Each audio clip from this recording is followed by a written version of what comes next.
घरांची संख्या लाखांच्या घरात असते. तिथं गजी नाचतात, तिथं भंडाऱ्याची उधळण होते, तिथं छत्र चामऱ्यांची मिरवणूक निघते. हे मी तुम्हाला का सांगतोय? हे साहित्य संमेलनाच्या विचारपीठावरून याचा अनालिसिस व्हायला पाहिजे, याचा विचार नंतर व्हायला पाहिजे. कधीतरी या महाराष्ट्रामध्ये तुम्ही आम्ही तुमच्याचे राजे, तुमचा गावगाडा, तुमची संस्कृती, तुमचा धर्म. 26 जानेवारीला परेड होती माहितीये का? 26 जानेवारीला परेड. त्या परेडमध्ये महाराष्ट्राच्या संस्कृतीचं प्रतिनिधित्व जर कुणाचं करायचं असेल, काय महाराष्ट्राची संस्कृती म्हणलं की डोळ्यासमोर काय येतं? चोपडे सर, महाराष्ट्राच्या संस्कृतीचं प्रतीक जर या महाराष्ट्राला देशाच्या पातळीवर जर संधी मिळाली तर सगळ्यात पहिल्यांदा येतं गजनृत्य, सगळ्यात पहिल्यांदा येतात धनगरी ओव्या, सगळ्यात पहिल्यांदा येतं कपाळ भरून भंडारा नेसलेलं तुमचं कपाळ. अरे महाराष्ट्राची संस्कृती हे आहे, महाराष्ट्राचा गावगाडा आहे. आणि तुम्ही आम्ही माणसं राजकारणामध्ये, समाजकारणामध्ये, डिसिजन मेकिंग मध्ये, लॉ बनवण्यामध्ये, लॉ इम्प्लिमेंट करण्यामध्ये, आणि तुम्ही आम्ही आहोत कुठं? अरे गावच्या गावं तुमची. बाबांनो, या गावगाड्यामध्ये तुमचं आमचं झालं काय? राजकारणावरती बोलतोय, मला खूप मर्यादा आहेत, माझा विषय गेला नसता तर मी खूप चांगल्या पद्धतीने तुम्हाला मांडणी करू शकलो असतो. पण मला तुम्हाला सांगायचंय, स्वातंत्र्यपूर्व कालखंडामध्ये या महाराष्ट्रामधल्या, मी आता ओबीसीच्या प्रश्नावरती काम करतोय, एका राज्य मागासवर्ग आयोगावरती काम करतोय. मला माझी थोरवी सांगायची नाही, पण मला तुम्हाला वास्तव सांगायचंय. या सांगोला तालुक्यामधल्या जुजारपूर सारख्या एका छोट्याशा रिमोट गावामधला, एक छोट्याशा दुष्काळग्रस्त गावामधला, गावातली 70% लोक ऊसतोडीला जातात. माझी सुद्धा कुटुंबीय ऊसतोडीला जातं. मी तुमच्या शिक्षण संस्थेच्या अंकल्याच्या संस्थेमध्ये, मी तुमच्या हॉस्टेलमध्ये राहून मी तुमचा विद्यार्थी, मी तुमच्या चळवळीमध्ये वाढलेला विद्यार्थी आहे. या जुजारपूर गावामधल्या एका ऊसतोडणी कामगाराचा मुलगा महाराष्ट्राच्या राज्य मागासवर्ग आयोगावरती जातो. मला माझं कौतुक नाही करायचं तुमच्या समोर, पण कायदे कसे बनवले जातात? कायदा बनवत असताना अडचणी कोणत्या येतात? आरक्षण कुणाला दिलं गेलं पाहिजे? आरक्षणाच्या यादीमधून कुणाला काढलं गेलं पाहिजे? या सगळ्या गोष्टी मला तिथं संधी मिळाल्यानंतर समजायला लागल्या. नाहीतर आम्ही गावोगावी प्रबोधनाच्या सभा घेतोय, अहिल्यादेवी जयंती होळकरांच्या निमित्तानं तुम्ही आम्ही एकत्र येतो. अरे तरण्या बांधपोरांना मी तुम्हाला सांगू इच्छितो, तुमचं आमचं राजकारण म्हणजे काय? अरे तो एखादा पोरगा म्हणाला मला राजकारण करायचंय, तो तिथल्या लोकांच्या प्रश्नावर बोलत नाही, पाण्याच्या प्रश्नावर बोलत नाही, शेतीच्या प्रश्नावर बोलत नाही. तो फक्त अहिल्यादेवी होळकरांच्या जयंतीच्या निमित्तानं नेता म्हणून पुढे येतो. ज्यावेळी राजकारण करायचं असतं, ज्यावेळी राजकीय प्रश्न उचलायचे असतात, त्यावेळी आपण सामाजिक प्रश्न उचलतो. आणि ज्यावेळी समाजकारण करायचं असतं, त्यावेळी तुम्ही राजकीय दृष्टिकोनातून त्या गोष्टीकडे पाहता. मला तुम्हाला सांगायचं एकच आहे, 200-250 वर्षापूर्वीचा इतिहास. आणि अलीकडे आपल्यामध्ये माणसं निर्माण झाली ना, बॅरिस्टर टी के शेंडगे, मल्हारी माहुलकर, अनंतकुमार पाटील, बॅरिस्टर टी के शेंडगे, भाई गणपतरावजी देशमुख. अरे या सांगोला तालुक्यामधल्या सगळ्या मुलांना मी सांगू इच्छितो, आबासाहेबांच्या जयंतीच्या निमित्तानं तुम्ही आम्ही एखादा संकल्प सोडला पाहिजे.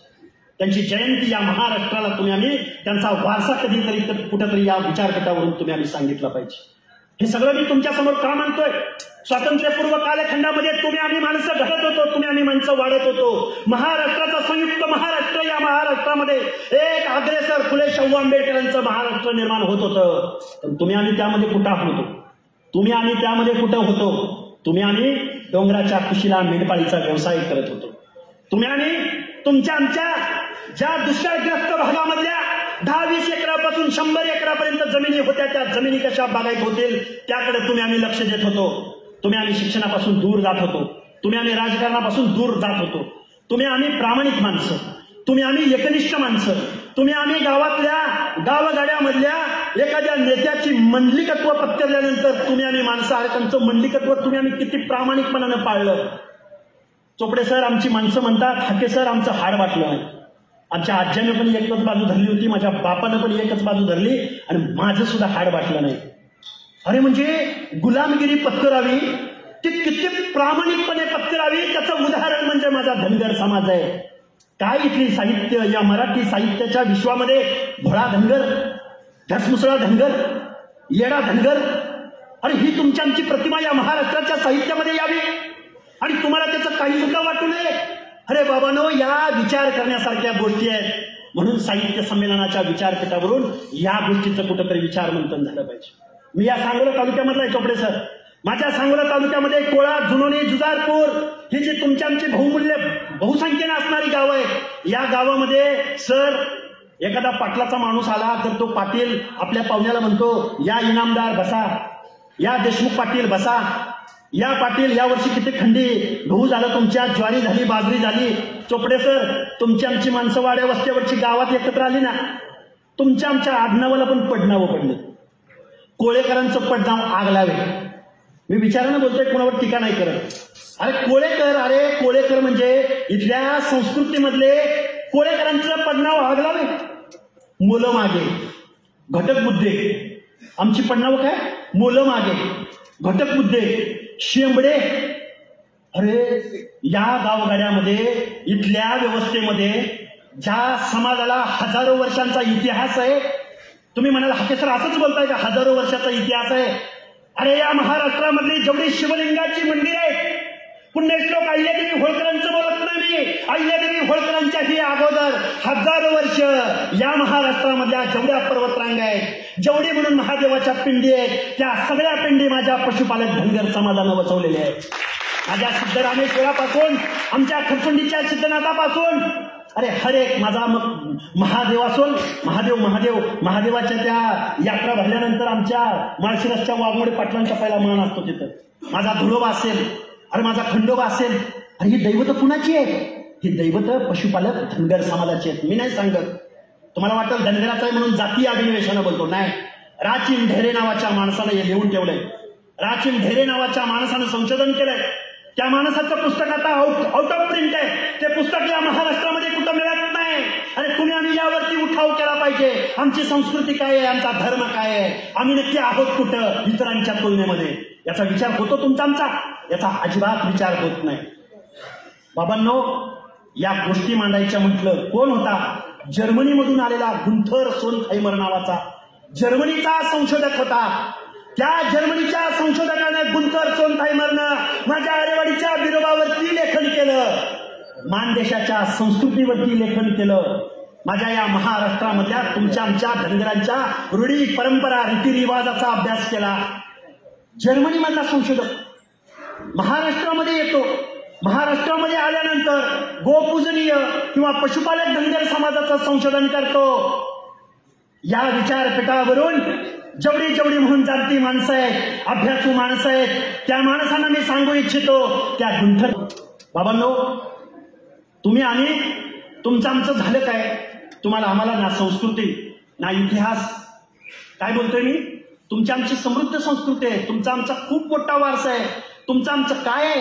अहो तुमचे देवदेवात वेगळे, तुमची लग्नाची पद्धती वेगळी, तुमचं गावगाड्यातली रीतिरिवाज वेगळे. अरे तुमची संस्कृती आहे, तुम्हाला बोली भाषा आहे, तुम्हाला रीतिरिवाज आहेत, तुम्हाला परंपरा आहेत. पण राजकारणामध्ये, इथल्या व्यवस्थेमध्ये महात्मा ज्योतिबा फुलेंनी म्हणलेलं होतं, सत्य वाचून सकळ कळा, झाल्या अवकळा. म्हणजे तुम्ही आम्ही सत्तेत गेलो नाही. महाराजा अहिल्यादेवी होळकर सत्तेत होत्या म्हणून तुमच्या आमच्यामध्ये परिवर्तन करत होत्या. महाराजा यशवंतराव होळकर सत्तेत होता म्हणून तुमच्या आमच्या हिताची गोष्ट करत होता. अरे तुम्ही आम्ही नक्की काय करतो आहोत? बाबांनो, तुमचा आमचा टक्का या महाराष्ट्राच्या राजकारणामध्ये जर वाढायचा असेल, तुम्हाला आम्हाला जर एकत्र यायचं असेल, या महाराष्ट्रामधल्या 60-70 विधानसभा कन्स्टिट्युन्सीमध्ये या सगळ्या लोकांना जागृत करायचं असेल, तुमच्या आमच्या महाराष्ट्राच्या कायद्याच्या सभागृहामध्ये माणसं जायची असतील, तुम्हाला आम्हाला सगळ्या लोकांना राजकारण करायचं असेल, जोपर्यंत राजकारण तुमचं सक्सेस होणार नाही तोपर्यंत तुमचा आमचा कायदा लिहिला जाणार नाही, तुमच्या आमच्या साहित्य संमेलनाला निधी मिळणार नाही, तुमच्या आमच्या या गोष्टी घडणार नाहीत. बाबांनो, बोलण्यासारख्या बऱ्याच गोष्टी आहेत. खऱ्या अर्थानं मला वेळ संपलाय असं सांगितलं. तुमच्या आमच्या चळवळीची दिशा काय असली पाहिजे, तुमची आमची वाङ्मयीन चळवळ काय असली पाहिजे, तुमच्या आमची साहित्य संस्कृतीची चळवळ काय असली पाहिजे. खऱ्या अर्थानं साहित्य संमेलनाकडं वैचारिक म्हणजे तुमचं आमचं बौद्धिक पोटेन्शियल जर कुठं दिसून येतं तर ते साहित्य संमेलनांच्या विचारपीठावरून दिसून येतं. म्हणून विचारपीठावरच्या या साहित्य संमेलनाच्या सर्व आयोजकांना माझी विनंती राहील की तुम्ही आम्ही या महाराष्ट्राच्या राजसत्तेमध्ये जाण्यासाठी, राजसत्ता यासाठी म्हणतो मी तुमच्या समोर, कारण तुमच्या आमच्या जीवनामध्ये परिवर्तन घडवायचं असेल. काय आहे या महाराष्ट्राचं गेल्या 2-4 महिन्यापूर्वीचं बजेट? अगदी 5 मिनिटं घेतो तुमच्या सगळ्यांच्या परवानगीनं. आत्ताच 2 महिन्यापूर्वीचं जे काही बजेट झालं महाराष्ट्राचं, या महाराष्ट्राच्या बजेटमध्ये सामाजिक न्यायाच्या गोष्टीसाठी एससी साठी 3% बजेट, एसटी साठी 3% बजेट, आणि या महाराष्ट्रामधल्या 18 पगड जातीच्या ओबीसी, विजयंती, एसबीसी प्रवर्गासाठी म्हणजे बिंगे सर अर्ध्यापेक्षा जास्त लोकसंख्येसाठी 0.7% बजेट. किती? 0.7% बजेट. हा भारत देशाला स्वातंत्र्य मिळून 75 वर्ष पूर्ण झाली. 75 वर्ष पूर्ण झाल्यानंतर या देशामध्ये तुम्ही सगळी माणसं म्हणाल, हाके सर आमच्या हातात अँड्रॉइड फोन आलाय, आमच्याकडे 4 व्हीलर आली, आमचा बंगला झालाय, आमची शेती चांगल्या पद्धतीने होते, आमच्या घरामध्ये ट्रॅक्टर आहे, आमच्या सांगोल्यामध्ये बघेल तिकडे सिमेंटचे रोड आहेत. हाके सर खूप चांगली देशाची प्रगती होते. अरे बाबांनो, अमृत महोत्सवी वर्षामध्ये 75 वर्षानंतर या भारत देशामध्ये आर्थिक नियोजन झाली. काय म्हणतोय ध्यान देऊन ऐका. आर्थिक नियोजन झाली. तुमच्या या सगळ्या शेतीच्या योजना, पाण्याच्या योजना, रस्त्याच्या योजना, भल्या मोठ्या शासकीय इमारती झाल्या, पण तुमच्या आमच्या सामाजिक न्यायाच्या गोष्टी मात्र झाल्या नाहीत. तुमच्या आमची वसतिगृह झाली नाहीत. तुमच्या आमची पोरं हायर एज्युकेशन मध्ये नाहीत. तुमच्या आमची पोरं IIT, IIM मध्ये नाहीत. तुमच्या आमची पोरं कुठेतरी वकील झाली, पण जज झाली नाही.